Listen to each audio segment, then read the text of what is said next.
Gente, que criança cega, todo mundo sabe, todo mundo já ouviu falar essa expressão. Mas algumas coisas bem estranhas acontecem.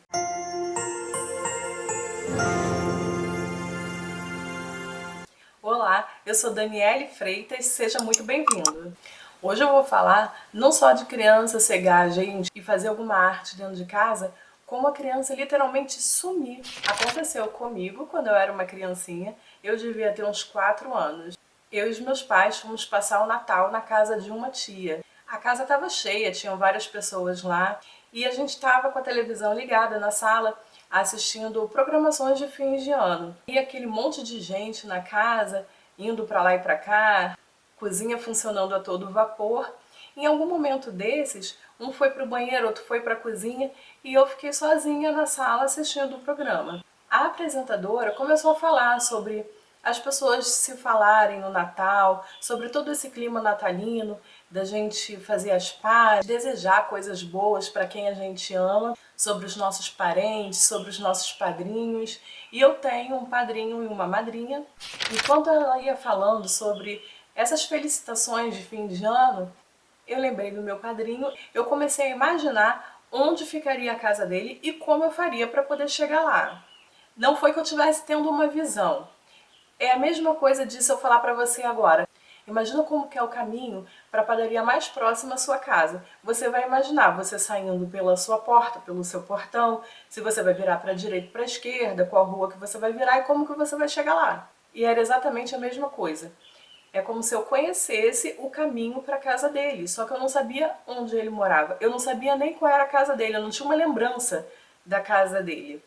Mas na minha cabeça, se eu saísse pelo portão, virasse para a esquerda e depois quando eu chegasse no final da rua, eu virasse para a direita, eu ia ver do lado direito uma casa com um portão preto de garagem que estava com uma luz acesa e essa seria a casa dele. Pois bem, a casa estava cheia, a criança ali pensando como que ia botar em ação esse plano. Na minha cabeça não era nada de errado do que eu ia fazer. Eu só ia desejar Feliz Natal pro meu padrinho no dia 24, no dia que todo mundo estava fazendo isso. E eu levantei e saí pelo portão em busca do caminho que ia me levar até a casa do meu padrinho. Além da casa estar cheia, do lado da casa dessa minha tia, o meu tio tinha um comércio, uma barraca, e estava cheio de gente ali aquele dia. Apesar de ser uma noite de Natal, a barraca estava aberta e tinham várias pessoas ali comprando coisas, outros se confraternizando ali, bebendo ali. E além de todo mundo conhecer o meu tio, conheciam também o meu pai. Meu pai às vezes estava por lá, meu tio já morava ali há muitos anos e tinha aquele comércio ali há muito tempo, era conhecido naquele local e ninguém me viu. Eu saí de casa, eu passei em frente ao comércio dele, olhei naquela direção, vi todas as pessoas que estavam ali na barraca dele e fui descendo a rua. No caminho descendo a rua, eu fui vendo várias casas que estavam fechadas, gente que provavelmente não estavam em casa, né, tinham ido para outros lugares. Vi casas também que estavam com o portão aberto, porque estavam recebendo visitas, estavam fazendo festa, estavam fazendo sua ceia. E eu fui descendo a rua porque na minha cabeça eu sabia o que eu estava fazendo e para onde eu estava indo. E quando chegou no final da rua, eu só teria que virar para a direita, que logo eu ia achar a casa dele. Eis que eu não cheguei a virar à direita, porque onde eu morava passava uma pessoa que era um morador de rua, ele era um mendigo, ele passava pedindo comida e ele sempre estava com o bendito saco nas costas. E como até hoje acontece com algumas crianças, a mãe põe um cerco de proteção nessa criança falando sobre o homem do saco. E gente, pleno dia 24, já tarde da noite, tinha um homem do saco bem no final dessa rua. Ele era real? Ele era um anjo? Não sei explicar, só Deus sabe. Mas ele estava bem parado no final da rua, porque eu desci a rua e ali era um monte de mato, era um matagal ali na frente, e eu tinha que virar para a direita, que era para onde a rua continuava, ou para a direita ou para a esquerda, mas a casa do meu tio na minha cabeça era virando à direita. Mas quando eu terminei de descer a rua, que eu olhei para frente na direção do mato, e o mato não me fazia medo, o que me deu medo foi dar de cara com o homem do saco passando bem ali. E na hora, tudo que me motivava a ir na casa do meu padrinho para poder desejar Feliz Natal foi por água abaixo. Eu dei de cara com ele e eu comecei a voltar no mesmo instante. Voltei para casa, não lembro se eu estava desesperada ou não, mas eu sei que eu voltei. Não me causou um trauma ter dado de cara com ele ali, mas eu voltei e quando eu cheguei em casa eu tenho só alguns flashes assim de todo mundo tá procurando, do pessoal tá bem nervoso, né, bem agitado, de me levarem pro quarto, me sentarem na cama para poder conversar comigo, tentar entender o que aconteceu. Eu não lembro se na época, ali na hora, eu contei o que eu ia fazer ou não.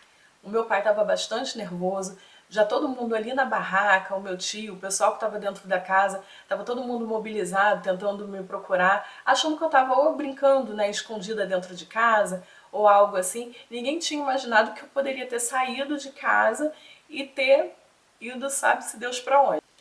E aí aquele Natal se tornou inesquecível com o meu desaparecimento, mas graças a Deus eu dei de cara com essa pessoa e eu voltei para casa. Depois que eu cresci, lembrando dessa história, indo para casa da minha tia, eu já fiz esse caminho várias vezes lá e eu não lembro de nenhuma casa do jeito que ficava na minha mente. Uma casa que eu virasse para a direita e que teria um portão preto de garagem. Essa casa lá não existe. Tem outras casas ali, mas não desse jeito que estava na minha mente que eu chegaria. O que teria acontecido comigo, em qual casa que eu teria batido, ou se eu simplesmente ia chegar ali e não ia achar a casa que eu estava imaginando com um portão preto de garagem. Até hoje a gente não sabe. Isso é uma coisa mesmo que vai ficar sem resposta. Mas o que eu quero dizer aqui, além do cuidado que a gente tem que ter com a criança na questão de fazer alguma besteira, mexer no fogo, quebrar alguma coisa, mexer de repente num frasco de perfume, produtos de limpeza, coisas do tipo, a gente tem também que ter esse cuidado com a questão da criança sair da casa, sair do ambiente seguro que ela está e ir para a rua. Na minha cabeça fazia muito sentido eu simplesmente ir lá na casa do meu tio e padrinho para poder desejar Feliz Natal para ele. Eu estaria fazendo uma coisa boa, uma coisa legal, uma coisa que todo mundo estaria fazendo, e em nenhum momento eu pensei que isso seria errado, que eu era uma criança, que eu tinha 4 anos, que eu não poderia sair de casa sem avisar, sair de casa sozinha. Eu não tinha noção que eu estava fazendo uma coisa errada. Tanto que eu não fui escondida, eu não me escondi para poder sair e passei escondida pela barraca muito rápido para ninguém me ver. Eu simplesmente saí, eu simplesmente fui. Às vezes, quando tem muitos adultos, a gente acaba imaginando que a criança pode estar com outro, mas esse outro também está imaginando que a criança pode estar com uma terceira pessoa, e no final das contas, quando todo mundo se reúne e percebe, a criança não está com ninguém e sumiu. Isso pode ser tanto dentro de casa como em locais públicos. Tenha sempre bastante cuidado. Criança realmente não tem juízo e não tem noção do que está fazendo. E na cabecinha dela tá tudo bem, não tem nada demais. Ela não vê os potenciais perigos. Então que Deus abençoe, fica ligado, que Deus proteja nossas crianças, mas a gente também precisa sim ter uma atenção redobrada com essas coisas esquisitas que podem acontecer. Um grande beijo e até a próxima!